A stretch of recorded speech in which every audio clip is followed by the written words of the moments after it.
नमस्ते बच्चों। साना साना हाथ जोड़ी पाठ में अभी तक हमने पढ़ा कि लेखिका अपनी यात्रा के दौरान सिक्किम की इस यात्रा में गंगटोक से होती हुई युमथांग की ओर बढ़ रही थी और जो विविध प्राकृतिक दृश्य थे वो उन्हें निरंतर प्रभावित कर रहे थे। वहाँ के बड़े बड़े पहाड़, वहाँ आने वाले झरने अपने सौंदर्य से लेखिका को बिल्कुल अभिभूत किए जा रहे थे और वो इतनी अभिभूत थी कि वो जीवन की परेशानियां, तनाव सब कुछ भूलकर एक ऋषि की भांति जितनी भी तामसिकताएं मन के भीतर थी, जितने भी कुविचार थे, उन सबको वहीं पर तिरोहित, वहीं पर ख़त्म कर देना चाहती थी। तो ऐसे समय में जबकि लेखिका उस प्राकृतिक सौंदर्य से पूरी तरह से अभिभूत थी, उनकी तंद्रा टूटती है। ये हमने पढ़ा था। वो जब देखती हैं कि इस सारे सौंदर्य के बीच, इस अद्वितीय सौंदर्य से निरपेक्ष यानी उदासीन वहाँ के उन्होंने लोग देखे, पहाड़ी औरतें देखी जो कि पत्थरों पर बैठी पत्थर तोड़ रही थी। तो लेखिका की तंद्रा थोड़ी सी टूटती है। वो कहती हैं कि अभी तक मानो मैं समाधिस्थ भाव में नृत्य कर रही थी और ऐसा लगा अचानक जैसे कि मेरे पैरों के घुंघरू टूट गए हों उस सत्य को देखकर। तो लेखिका कहती हैं कि मैंने देखा कईयों की पीठ पर बंधी डोकी में उनके बच्चे भी बंधे हुए थे। कुछ कुदाल को भरपूर ताकत के साथ ज़मीन पर मार रही थी। तो अपनी आजीविका के लिए संघर्ष करती हुई वो औरतें जब लेखिका ने वहाँ पर देखी तो उन्हें लगा कि जिस सौंदर्य को केवल वो स्वर्गीय मान रही थी, केवल मन को प्रसन्न करने वाला मान रही थी, वहाँ पर कुछ ऐसे भी लोग थे वहाँ रहने वाले जो कि सौंदर्य से उदासीन थे, बिल्कुल निरपेक्ष थे।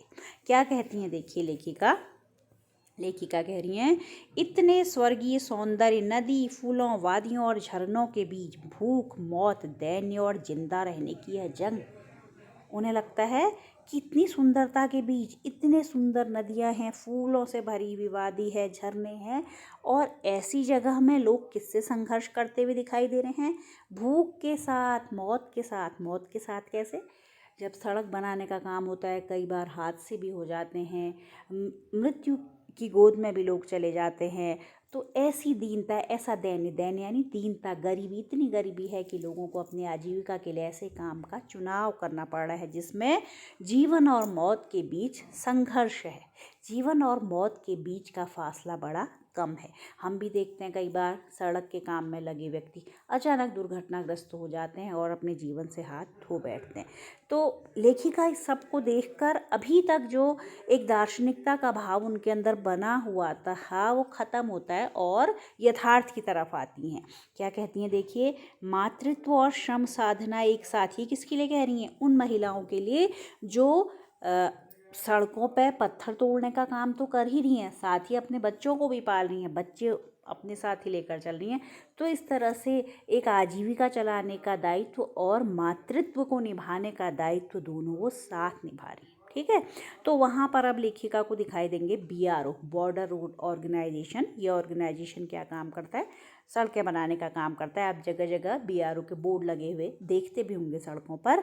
तो तब लेखिका उनसे बात करके पूछती हैं इस बारे में कि आखिर ये क्या हो रहा है, क्योंकि लेखिका ने अभी तक उन्हें ये अनुभव हुआ था कि बस यहाँ प्रकृति अपने सुंदरतम रूप में है। उस वहाँ की जो कटु सच्चाइयाँ हैं, लोगों के जीवन की जो कठिनाइयाँ हैं, उनको लेखिका नहीं देख पा रही थी। तो लेखिका BRO के, बॉर्डर ऑर्गेनाइजेशन के एक अधिकारी से पूछती हैं कि ये सब क्या है। तो क्या बताते हैं, कह रही हैं लेखिका, चुहलबाजी के अंदाज में उन्होंने बताया, जिन रास्तों से गुजरते हुए आप हिम शिखरों से टक्कर लेने जा रही हैं, उन्हीं रास्तों को ये पहाड़ी ने चौड़ा बना रही हैं। क्या कहा? मजाक के अंदाज में उसने लेखिका से कह दिया। जब लेखिका को इतना व्यथित सा देखा तो थोड़ा सा मजाक करते हुए कहा कि जिन रास्तों से आप गुजरते हुए ये बर्फ़ से ढके हुए शिखरों को, हिम शिखर यानी बर्फ़ से ढके हुए शिखरों से आप टक्कर लेने जा रही हैं, उनके पास तक जा रही हैं, वहाँ के लिए रास्ता बना रही हैं। ये उन्हीं रास्तों को ये पहाड़ी ने क्या करी हैं? चौड़ा करने का काम कर रही हैं। तो लेखिका को आश्चर्य होता है कि इन रास्तों को चौड़ा करने का काम तो बड़ा खतरनाक होगा। क्या कहती हैं? बड़ा खतरनाक कार्य होगा, या मेरे मुंह से अकस्मात निकला, अचानक निकला। तो लेखिका की ये बात सुनकर वह संजीदा हो गया। जिस व्यक्ति से उन्होंने पूछा था वो थोड़ा गंभीर हो जाता है और कहता है कि वास्तव में ये बहुत गंभीर कार्य है और इस काम में पिछले महीने तो एक की जान भी चली गई थी। बच्चों, आप लोग जानते हैं कि कई बार सड़कें बनाने में मलबा आता रहता है, बड़े बड़े पत्थर आ जाते हैं, गाड़ियाँ भी दुर्घटनाग्रस्त हो जाती हैं, लोग मलबे के नीचे दब जाते हैं। ऐसी घटनाएं अक्सर हम सुनते रहते हैं। तो वो बताता है कि ये बड़ा दुस्साध्य कार्य, बड़ा कठिन काम है पहाड़ों पर रास्ता बनाना, और बताता है कि कैसे पहाड़ों पर रास्ते बनाए जाते हैं, किस तरह से पहाड़ों को तोड़ा जाता है। तो क्या बताया उसने, पहले डायनामाइट से चट्टानों को उड़ा दिया जाता है। किससे? डायनामाइट से चट्टानों को तोड़ते हैं। तो ये जो प्रक्रिया थी बच्चों, पहले, इस समय तो डायनामाइट से ये प्रतिबंधित हो चुका है, डायनामाइट से, क्योंकि पूरा का पूरा पहाड़ ही उड़ जाता था और उसमें ज़्यादा खतरे की संभावना रहती थी। अब तोड़ने वाले नई नई मशीनें आ गई हैं पत्थरों को, तो उनकी सहायता से पहाड़ों को तोड़ा जाता है। लेकिन जबकि ये बात लेखिका ने लिखी है, तब की बात वो बता रही है कि उस समय डायनामाइट से चट्टानों को उड़ा दिया जाता था और फिर बड़े बड़े पत्थरों को तोड़ मरोड़ कर समान आकार के पत्थरों में बदल देते हैं। फिर बड़े से जाले में उन्हें लंबी पट्टी की तरह बिठाकर कटे रास्तों पर बाड़ की तरह उन्हीं पत्थरों को लगा देते हैं। तो इस काम में यदि जरा सी भी चूक हो जाती है, चूक यानी असावधानी, और सीधा पाताल प्रवेश, तो कहीं भी आदमी मलबे में दब सकता है। ये बड़ी गंभीरता से उसने बात कही, क्योंकि ऐसी घटनाएं अनेक बार सामने आती हैं, जो कि बड़ा ही दुखद है। तो अब लेखिका को वो बोर्ड याद आते हैं जिनमें BRO ने सावधानियां लिखी हुई थी। कई जगह उन्होंने बताया था, देखो सिक्किम सरकार ने बोर्ड लगाए हुए थे। क्या लिखा हुआ था उनमें? लेखिका कह रही है, एक जगह सिक्किम सरकार का बोर्ड लगा हुआ मुझे ध्यान आया, जिस पर बड़े बड़े अक्षरों में लिखा था, ever wondered who defied death to build these roads. क्या क्या आपको आश्चर्य होगा, आप ताजुब करेंगे कि इन रास्तों को बनाने के लिए लोगों ने मौत को झुठलाया। मतलब इतना कठिन ये काम था कि इसमें मृत्यु भी हो सकती थी, लेकिन इन संघर्षरत लोगों ने इन रास्तों को बनाने के लिए मृत्यु के साथ भी संघर्ष किया है। ये सारी उन्हें अब जो बोर्ड पर लिखी हुई बातें थी, लेखिका को याद आने लगती हैं और वो समझती हैं कि इतना कठिन ये कार्य है, इसीलिए बोर्ड पर ऐसा लिखा गया था। तो लेखिका कहती हैं, एकाएक मेरा मानसिक चैनल बदला, मन पीछे घूम गया। अब जब यहाँ की ऐसी कठिन परिस्थितियाँ लेखिका ने देखी, तो उन्हें एक दूसरे स्थान की बड़ी कठिन परिस्थिति याद आई, जहाँ पर उन्होंने आदिवासी युवतियों को देखा था। कहती हैं, एकाएक मेरा मानसिक चैनल बदला, मतलब इस परिस्थिति से उनको एक कहीं दूसरी जगह की याद आ गई। कहती हैं, इसी प्रकार एक बार क्या हुआ था, कह रही हैं, पलामू और गुमला के जंगलों में मैंने देखा था, पीठ पर बच्चे को कपड़े से बांधकर पत्तों की तलाश में वन वन डोलती आदिवासी युवतियाँ। किनको देखा? आदिवासी युवतियों को देखा। वो भी जीवन के लिए बड़ा संघर्ष कर रही थी। पीठ पर बच्चे रहते थे और बच्चों को कपड़े से बांधकर वो पत्ते ढूंढने जाती थी, वही उनकी आजीविका का आधार था। और उन आदिवासी युवतियों के फूले हुए पांव और इन पत्थर तोड़ती पहाड़िनों के हाथों में पड़े ठाठे एक ही कहानी कह रहे थे कि आम जिंदगियों की कहानी हर जगह एक सी है, कि सारी मलाई एक तरफ, सारे आंसू, अभाव, यातना और वंचना एक तरफ। क्या कहना चाह रही है लेखिका, कि जब मैंने इन पहाड़ी औरतों को देखा, जब वो पत्थर तोड़ती हैं तो हाथ में तरह तरह के, उनके हाथ का जो मांस है वो बड़ा कठोर हो जाता है, कई स्थलों पर छाले भी पड़ते होंगे। और ऐसे ही जो आदिवासी युवतियाँ पत्तों को तलाशती थी, उनके पैर फूल जाते थे। तो तब लेखिका को लगता है कि हर जगह किसकी ज़िंदगी अभाव में बीत रही, किसकी ज़िंदगी परेशानी में बीत रही है, निम्न वर्ग की, गरीब लोगों की। उसी के लिए उन्होंने क्या लिखा है, आम जिंदगियों की कहानी हर तरफ एक जैसी है, कि सारी मलाई एक तरफ। मतलब जो लोग सत्ता वर्ग हैं या जो लोग उच्च वर्ग के लोग हैं, वो तो पूरा जीवन आराम से बसर कर जाते हैं, लेकिन जो निम्न वर्ग का व्यक्ति है वो जीवन भर आजीविका के लिए परिश्रम भी करता रहता है, और फिर भी जीवन भर उसके हिस्से में क्या होते हैं, आंसू, अभाव, यातना यानी परेशानी, वंचना, चीज़ों से वंचित रहना, चीज़ें ना मिल पाना। ये सारी चीज़ें हमेशा किन लोगों के लिए होती हैं, गरीब लोगों के लिए होती हैं। तो लेखिका ये सब सोच ही रही थी, वो फिर से सोच विचारों में डूब गई थी वहाँ की परेशानी देखकर।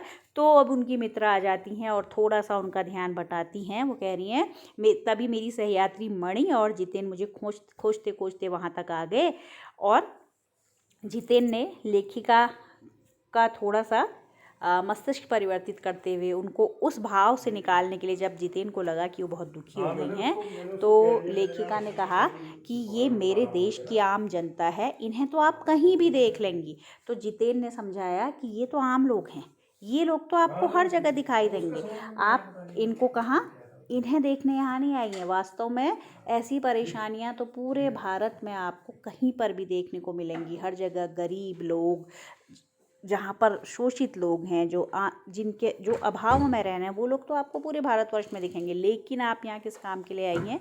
इतने पैसे खर्च करके पहाड़ों की सुंदरता देखने आई हैं, तो आप उसे देखिए अभी। तो लेखिका लेकिन अभी उसी संघर्ष में डूबी हैं। उनकी मन स्थिति कुछ इस तरह की है कि उन लोगों को देखकर वो थोड़ा व्यथित हो गई हैं। तब वो कहती हैं, ये देश की आम जनता ही नहीं, जीवन का प्रतिसंतुलन भी है। प्रतिसंतुलन का मतलब कि असंतुलन है, अमीर और गरीब के बीच की खाई बहुत बड़ी है। जो गरीब आदमी है, श्रमिक है, वो मेहनत करता है लेकिन पाता बहुत कम है। क्या कहा उन्होंने? ये वेस्ट एट रिपेइंग है, मतलब बहुत कम लेते हैं, इनकी आजीविका बहुत कम है, पारिश्रमिक बहुत कम है, लेकिन समाज के सारे काम, सारे निर्माण कार्य यही लोग करते हैं। तो कितना कम लेकर ये समाज को बहुत ज़्यादा वापस लौटा देते हैं। लेखिका कह रही, मन ही मन मैंने ये सोचा। तो तब वो कहती हैं, हम वापस जीप की ओर मुड़ने लगे कि तभी मैंने देखा वे श्रम सुंदरियाँ किसी बात पर इस कदर खिलखिला कर हंस पड़ी थी कि जीवन लहरा उठा। श्रम सुंदरियाँ किसको कहा? अभी तक लेखिका जिनके जीवन के बारे में विचार कर रही थी, लेखिका ने उन्हें हंसते हुए देखा किसी बात पर, तो लेखिका को उनकी हंसी देखकर वो मन में बहुत प्रसन्न हो जाती हैं, बहुत खुशी होती है, उन्हें अच्छा लगता है। उन्हें ये प्रतीत होता है कि जिनके बारे में वो सोच रही थी कि उनके जीवन में खुशियाँ हैं ही नहीं, वो लोग भी हंसते हैं। इसीलिए उन्हें क्या कहा? श्रम सुंदरियाँ कह रही हैं। और यह सारा खंडहर ताजमहल बन गया था। तो मतलब अभावों के अंदर भी सुंदरता है, और हर व्यक्ति जो अभावों में रहता है वो भी संतोषपूर्वक जीवन व्यतीत करके खुश रह सकता है।